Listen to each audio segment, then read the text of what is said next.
And what do you think of that, man? Yet he managed to offend and insult nearly everyone. My visions tell me that you will decide this man's fate, as well as the fate of my tribe.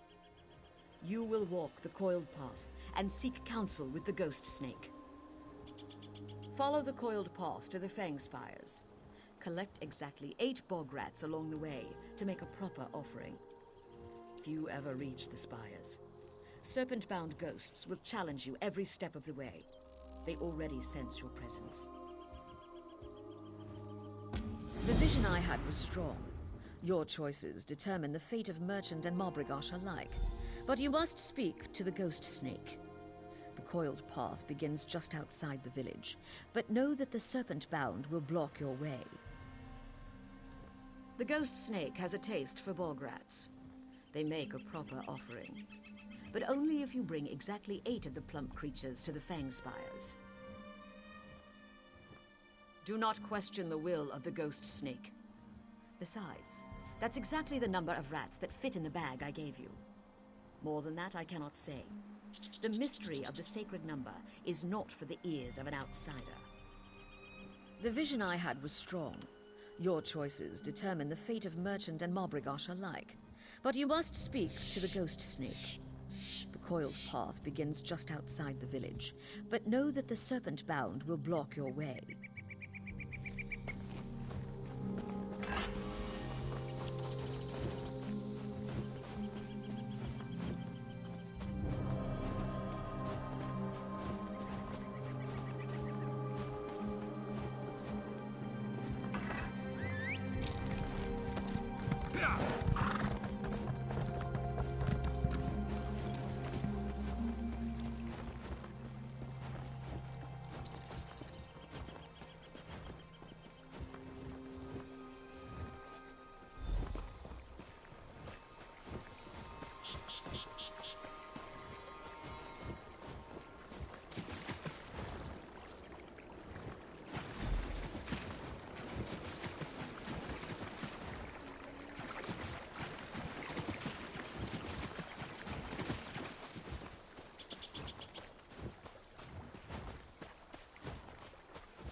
offering pleases me. The warm blood was sent by those who honor and protect this veil. Most curious. Every path leads in two directions, into light and into darkness.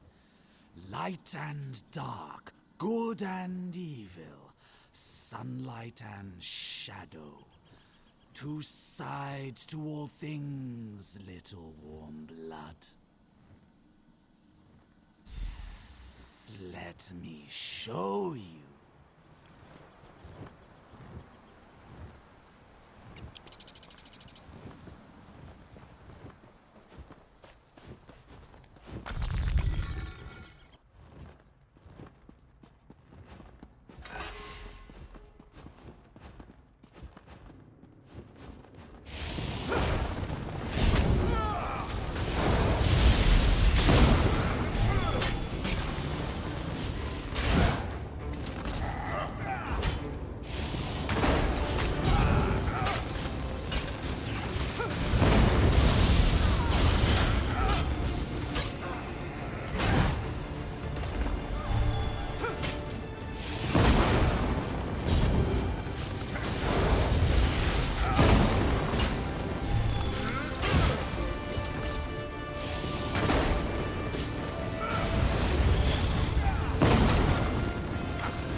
The warm blood is skillful and cunning.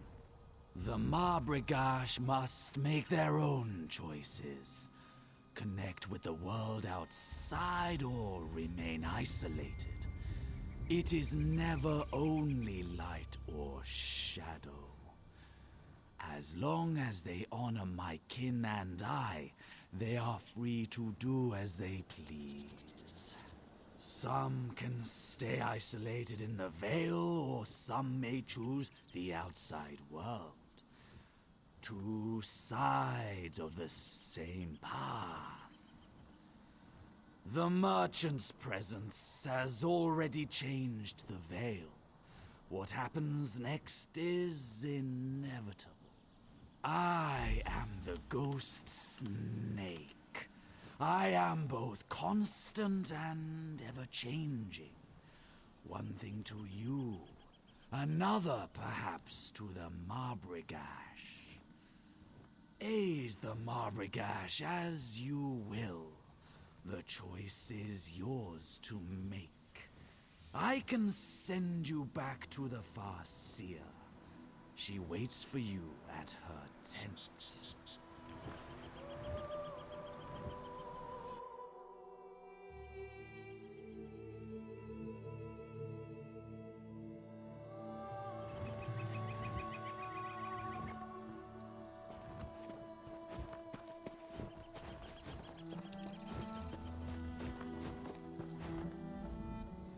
You walked the coiled path and survived? Has the Ghost Snake spoken? Ghost Snake is wise, but inscrutable. I had hoped he would demand that we bring the merchant to him. It's no coincidence that you arrived at the same time as the merchant. You are bound up in this. You must help us decide.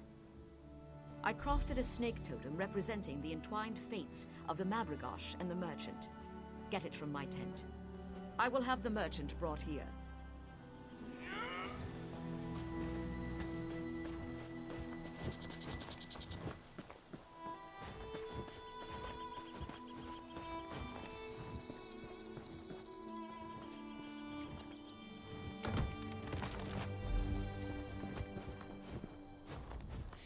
A decision must be made.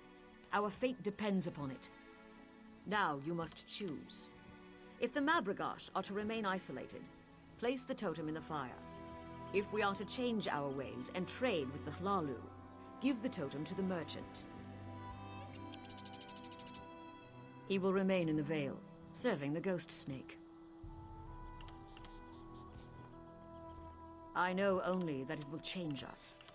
Whether for good or ill, only time will tell. Seek guidance where you would. Speak to my people, the merchant, or even the merchant's assistant if you wish. But then you must choose. I'm a respected House Hlalu merchant. How dare they treat me this way? So they treat me like some sort of criminal?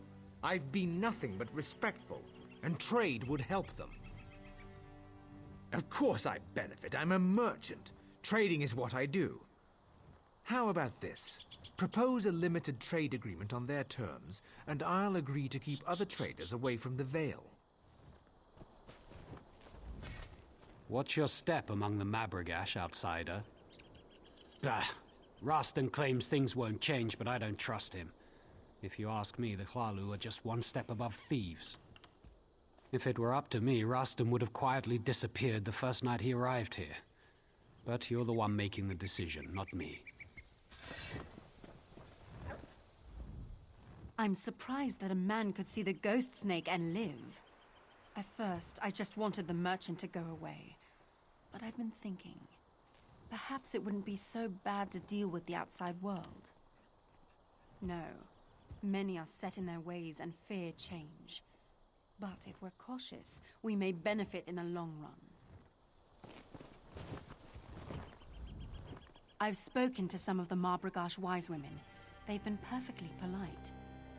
I've been on the receiving end of Roston's vaunted charms a time or two. I'm not surprised he managed to offend every woman in the Vale. I wonder if the Farseer would consider another option. I don't wish Roston ill, but I have an idea. They let Roston live, as long as he promises never to speak of the Vale or return here. Then they sign a trade agreement with me. They deal with me, and I keep other Hlalu traders away. It's a mutually beneficial arrangement.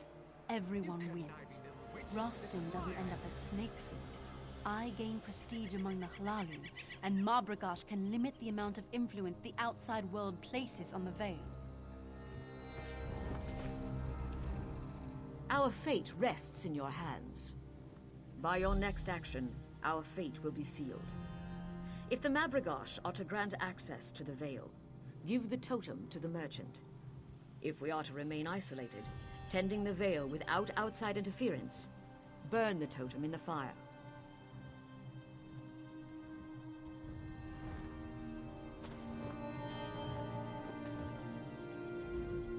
My vision was clear. Your actions will affect our future, perhaps in ways we cannot yet see. Tevini spoke with Iru Ahan and made that same suggestion. A sly ploy. Clever. I admire that. I would be willing to deal with a smart woman who respects and understands our ways. Roston will remain our guest while we finalize details with the female trader. We have ways to make sure he never speaks of us again. But have no fear. He will be released shortly. Pity. He would have served the ghost snake well.